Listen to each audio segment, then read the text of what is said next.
Dedication to my parents. Ephesians 6:2-3. Honor your father and mother. This is the first commandment with a promise that it may go well with you and that you may live long in the land.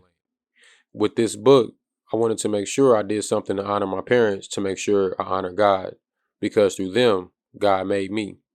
When I read the scripture above, it made me think about a few things. Now, I won't take you down tangent lane, but I wanted to point out the importance of knowing who your parents are. We live in a society where people of all ethnicities do not know their real parents for a variety of reasons. No matter the reason, you should do your best to find out as much as you can about them, your parents that is, even if you have to get the information from a third-party source. Now, I make sure to verify the information, but it could still be a good start for you. The reason you should do this is because it will help you understand yourself as a person, which will draw you closer to God, which is the light that shines within us all. Things I learned from my father. The only thing I turn down is trouble. It's always fun when you're getting something. Don't rush until it opens up. Walk to the right, avoid the fight. Ricky Smith. Yo, busy. I said, cool. Because I was busy. I took time to call. It's like, oop, I took time. Oops, upside my head. I'm here, close. But I'll call you first before I come, because yours might be gone. No, I'll be at the house, man. But I'll be working sometimes too, though. Yeah, that's why I like to call you first. Hey, man, call you now. You're not there, call. I was called first. I mean, I was telling everybody, call me first. You don't know where the fuck my ass is. You don't know where it is. I'll be on both the Mars, Moon, anywhere. Upside down. I need to just call me. I go, okay.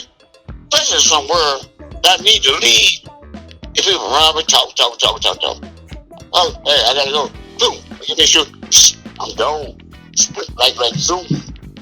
Oh, that's another cartoon I like. Zoom. That's fun. So, Flash. What's that for that? They're gone. Get the motherfucker behind me. Come on, bitch. Behind me.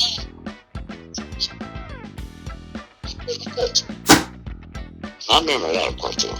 But right now, I'm taking your ass on. I'm taking Master's Turd and Rubber Dub and Mr. Drew. Appreciate you listening. Oh yeah, I know we playing phone tag. What's up, dude? Okay, how your car coming out, too? You doing okay? Who, you talking to me? Yeah, you got your car. Yeah. Oh no, everything's straight. You driving it? Yeah, everything's straight. It's rolling. Yeah, everything is rolling smooth. Okay. Little big brother, I'll let you in the morning. Alright. Appreciate you. Alright, no problem. I love y'all. Can't stand your entire story, guys. It's alright. Alright, gotta go. Alright.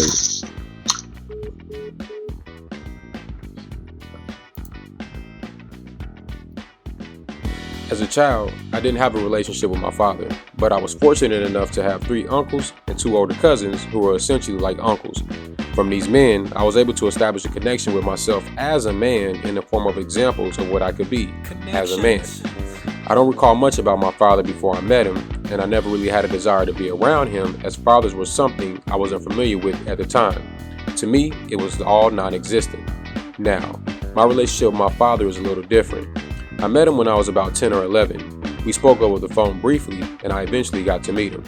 During this time, I was in a transition in life, and my mother searched for all the help she could. Before I met him, I didn't know much about him. When I met him, I also met my grandparents. My grandfather was a very stoic man. My grandmother, she was very sweet, and she greeted me with hugs and kisses. I didn't have a ton of time with them. In fact, I think I only saw them once or twice growing up. What's different about the relationship with my father is the relationship he has with a few of my friends. He knows one of the closest people to me, Terrence Rose. He's friends with James Bazell Jr.'s family, and he's like an uncle to my boy, Johnny Young. Now, I met all of them after I met my father, but even then, they still had spent more time with him than I did. One time, Terrence called me to come play basketball at the park in Garden Oaks. When I arrived, I saw my father sitting under a nice shade tree enjoying his beverage of choice. From there, I said, fuck it, I'm too old to have daddy issues. When I was in college, he would call me every blue moon to check on me, and I would just talk to him like nothing happened. Because at that point, I had forgiven him, and I understood what the problem was, which wasn't me. It was between the adults. From there, I graduated and began to live life with a son of my own. My father came by my mother's house and had a chance to see RJ after he was first born.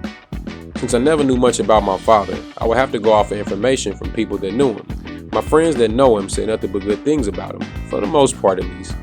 Johnny had a chance to spend time around him his whole life, and he would tell me nothing but good things about him. He would tell me this over and over again, but I couldn't imagine it because I was unable to connect the man with the actions. In 2019, I had began to see my father more, as he would always make sure to call me ever so often and check on me. In 2020, I sat in the car with him for the first time. For some, that may not be a big deal, but for me, it was priceless. Why? Because it's something that is taken for granted. Some people have had fathers in their life, their whole life, and still have resentment toward them for whatever reason. My resentment for my father came from my lack of understanding. If I had understood the situation more, I would have been able to come to my senses a lot sooner. But overall, my father is a great man, despite his past. I don't look down on him for the things he's done or been through. When I'm around him, I see a lot of me in him, or a part of me I never knew about. My father is a comedian, the Richard Pryor type. Yeah, old Smitty is a classic joke teller. Oh, and he freestyles old school songs about the surroundings and the situation he is currently in. My father is 64 and he still works like he's 25. He's a hard worker and skilled laborer. If it's something that requires work with hands, he can probably do it. I never knew how I had this natural desire to keep pushing and working hard, but it is from my father. I have always had a natural ability to work with my hands. My uncles showed me what they could when I was younger, but I learned a lot of things on my own. Through trial and error, of course. For some reason, me and music have always had a special bond. When I first began listening to music when I was around 11, I began playing it a year later at 12. My father has some of the meanest bars off the top of the dome that I've heard in quite some time. It's all old school, but they are bars, nonetheless. My father keeps a blade on him, so do I. My father keeps telling people that Spencer, Oklahoma is a gold mine for land, and he is working on getting some acres himself. I share the same sentiments. My father talks faster than anyone I've ever heard outside of myself, but I still understand what he's saying. It may be all over the place, but I can hear it. I have never had a conversation with my father about carrying knives, the land in Spencer, rapping, working hard, or how I talk, but yet, here we are. It is because of these things that I am very grateful that I've had the chance to get to know him better, and I look forward to the days to come. But at the end of the day, it doesn't turn out like this for everyone. Before I went to college, I didn't know too many black people who had fathers, and if they did, they were rich, to me at least. Due to what I was exposed to, the idea of having a father was a fantasy, which caused me to resent my father, which in turn made me resent myself. When I was able to come out of that thinking, I began to thrive as a college student, and I continue to grow as a result of my father's efforts to give me a call, if nothing else. My father is a great man in my eyes, flaws and all. I love him dearly. To my nigga, my pops, Ricky Smitty, Smitty Smith, your son, I love you, man. Ricky Smitty, Ricky Smitty, tell you about it, man. Tell you about it. Named Ricky Smitty, Smitty, from Oklahoma. Okay, see, fucking city. Get funky. Let me tell you about the man. Let me tell you about it. Ricky Smitty, Smitty, and he grew up in Garden Oaks, Oklahoma City. Everybody's thinking whipping them Ricky Smitty, Ricky Smitty, Get funky. Ricky Smitty, Get funky with you. hey, Ricky, Don't hey, hurt nobody. Smitty. Don't hurt them when you do it. Things I learned from my mother.